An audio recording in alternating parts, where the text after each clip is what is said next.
ప్రస్తుతం ప్రియదర్శి టైం నడుస్తోంది. బలగం 35, కోర్టు సినిమాలో అతనికి నటుడిగా మంచి పేరును తెచ్చిపెట్టాయి. మధ్యలో డార్లింగ్ సినిమా చేదు అనుభవాన్ని ఇచ్చిన ప్రియదర్శిని నమ్మి సినిమాలు తీసే నిర్మాతల సంఖ్య పెరుగుతోంది. క్లీన్ ఎంటర్టైనర్స్ ను తెరకెక్కించే దర్శకుడిగా పేరున్న ఇంద్రగంటి మోహన కృష్ణ 3 ఏళ్ల క్రితం తీసిన థ్రిల్లర్ మూవీ ఆ అమ్మాయి గురించి మీకు చెప్పాలి పరాజయం పాలైంది. దాంతో తనకు అచ్చి వచ్చిన కామెడీ జానర్లోనే ఈసారి సారంగపాణి జాతకంను మోహన కృష్ణ తెరకెక్కించాడు. దీన్ని శివలింక కృష్ణప్రసాద్ నిర్మించారు. మోహన కృష్ణ కృష్ణప్రసాద్ కాంబోలో ఇప్పటికే జెంటిల్మెన్, సమ్మోహనం వంటి సక్సెస్ఫుల్ మూవీస్ వచ్చాయి. మరి సారంగపాణి జాతకంతో వీళ్ళు హ్యాట్రిక్ కొట్టారో లేదో తెలుసుకుందాం.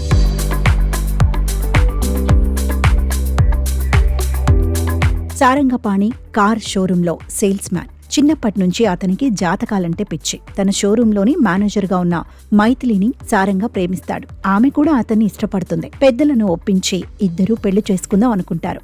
ఆ సమయంలో సారంగ చేతిని చూసిన జిగేశ్వర్ అతని జాతకంలో ఓ చిక్కుముడి ఉందని చెబుతాడు. దాంతో షాక్కు గురైన సారంగ మైథిలితో తన పెళ్లిని వాయిదా వేస్తాడు. జిగేశ్వర్ చెప్పిన చిక్కుముడి ఏమిటి, దాన్ని విప్పడానికి సారంగ ఏం చేశాడు, ఈ మొత్తం వ్యవహారంలో సారంగను ఎవరెవరు ఎలా అపార్థం చేసుకున్నారు, తిరిగి సారంగ మైథిలి ఎలా ఒక్కటయ్యారు అనేది మిగతా కథ.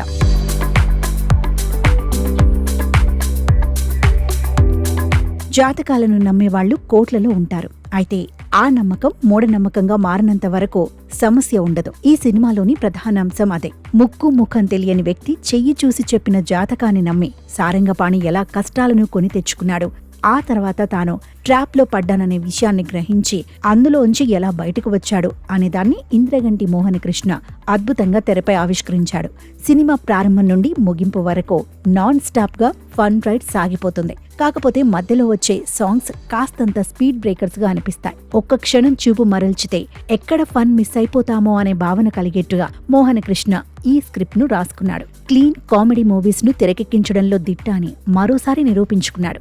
చదువుకున్న మనుషులకు జాతకాలంటే ఇంత పిచ్చి ఉంటుందా, వాటిని నమ్మి ఇంత దారుణాలకు ఒడిగడతారా అనే సందేహం కొంతమందికి రావచ్చు.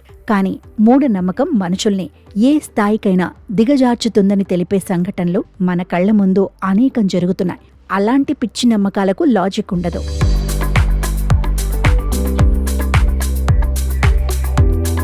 నటీనటుల విషయానికి వస్తే సారంగపాణిగా ప్రియదర్శి చక్కగా నటించాడు.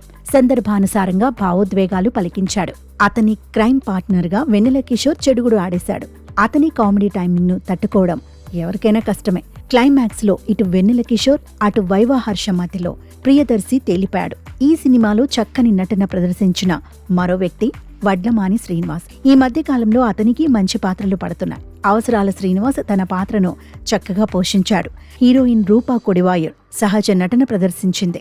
ఇతర ప్రధాన పాత్రలను తనికెళ్ల భరణి, ప్రదీప్ రుద్ర, కల్పలత, రూపలక్ష్మి, నరేష్, తనికెళ్ల భార్గవ్, శివనారాయణ, రాజా చెంబోలు తదితరులు చేశారు. అందరి నుండి తనకు కావలసిన మేర నటనను రాబట్టుకున్నాడు ఇంద్రగంటి మోహన కృష్ణ. బేసికల్ గా మోహన కృష్ణ మంచి రైటర్ కూడా కావడంతో అదిరిపోయే పంచ్ డైలాగ్స్ తో ఆద్యంతో ఆకట్టుకున్నాడు.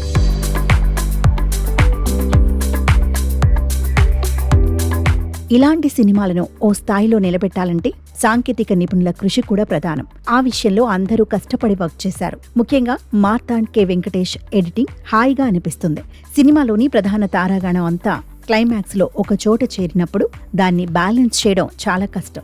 డైలాగ్స్ లో బ్రివిటీతో పాటు ఎండింగ్ పర్ఫెక్ట్ గా ఉంటేనే ఆ సీన్స్ పండుతాయి, టెంపో మెయింటైన్ అవుతుంది. ఈ సినిమాలో అది పర్ఫెక్ట్ గా సెట్ అయింది. ఎక్కడా అతి లేకుండా, లాగ్ లేకుండా మార్తాండ్ కె వెంకటేష్ జాగ్రత్త పడ్డాడు. పాటల బాణిలో సోసోగా ఉన్న వివేక్ సాగర్ నేపథ్య సంగీతం బావుంది. PG Vinda photography super. Makeup, costumes అన్నీ చక్కగా సెట్ అయ్యాయి.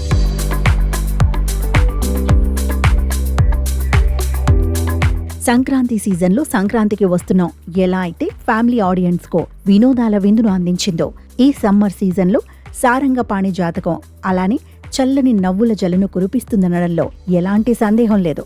సింపుల్ గా చెప్పాలంటే సారంగపాణిగా నటించిన ప్రియదర్శి జాతకమే కాదు, టోటల్ టీమ్ జాతకం అద్భుతంగా ఉంది.